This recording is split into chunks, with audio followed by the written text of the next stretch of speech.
Tiens, JC, j'ai entendu un bon disque de 1969, sorti il y a quelques mois, le nouveau Blackberry Smoke. Alors, je t'arrête de suite, c'est pas une réédition, c'est vraiment sorti là en 2017, c'est nouveau. Ben justement, tu crois pas qu'il y a un léger problème là? Je vois pas où est le problème. C'est exactement le son du rock'n'roll que j'aime, toute cette nouvelle vague de groupes US, authentiques, les Cadillac 3, les Whiskey Myers. Ben justement, au XXe siècle, chaque nouvelle génération arrivait pour ringardiser la précédente, en apportant sa touche de modernité. C'est pas faux, ça commence avec le blues, le rhythm and blues, le rock, le psychédélique, le hard rock, le métal, puis après ça s'arrête un peu dans la progression. Voilà, alors aujourd'hui, à l'heure de Skype et MP3, on en revient aux amplis à lampe et aux guitares de chez Johnny Winter. C'est normal ça, JC? Normal, j'en sais rien. Moi ce que je vois c'est que c'est un vrai retour aux valeurs du rock'n'roll, retour à la base. Ouais, bon, attention, c'est quand même pas d'une originalité folle, et attention au risque de copier-coller. Tu crois vraiment qu'en 2017, on peut se risquer sur le terrain de Led Zepp, Black Sabbath et Deep Purple sans rien apporter de nouveau? Mais tant que les mecs s'éclatent et nous donnent du plaisir, je vois pas d'inconvénient. Elle est où la gêne en fait? Ouais, enfin bon, entre Rival Sons, Black Rose, Little Feat et les Faces, le choix il est vite fait pour moi. Moi aussi le choix il est vite fait. J'assume complètement ma classique modernité parce que c'est super tendance. Ouais, tendance, retour vers le passé du présent sans futur alors. Et toi Jean-Pierre, tu serais prêt à reprendre les chemins de Katmandou, les fumettes au patchouli et les enregistrements à grosse bobine en 2017?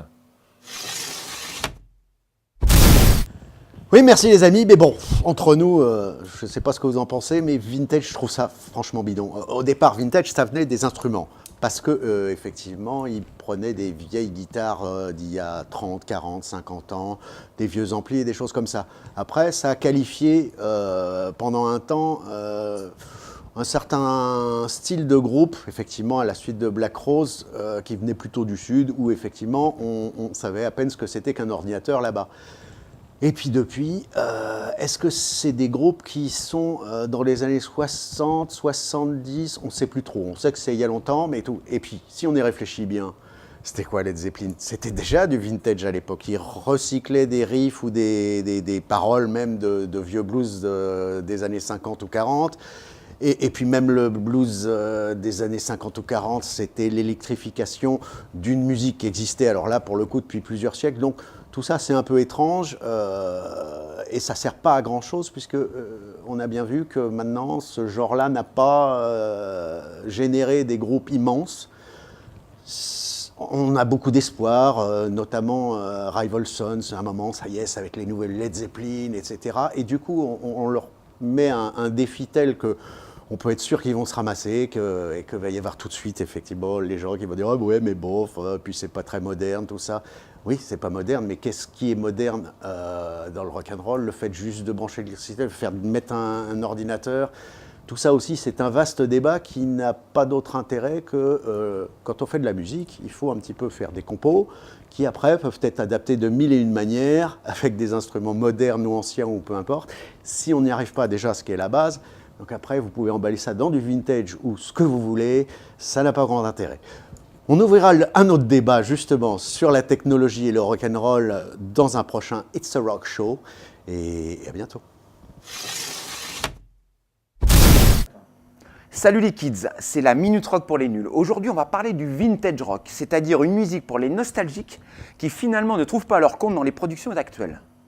Bien évidemment, je vous ai préparé une petite sélection d'albums en vinyle, s'il vous plaît. On commence avec les Black Crowes, Southern Harmony, les inventeurs du vintage rock, Influence, les Faces de Rod Stewart, Little Feat et Humble Pie. Que des hymnes aux années 70 qui font la part belle aux guitares. On enchaîne avec Rival Sons, Head Down.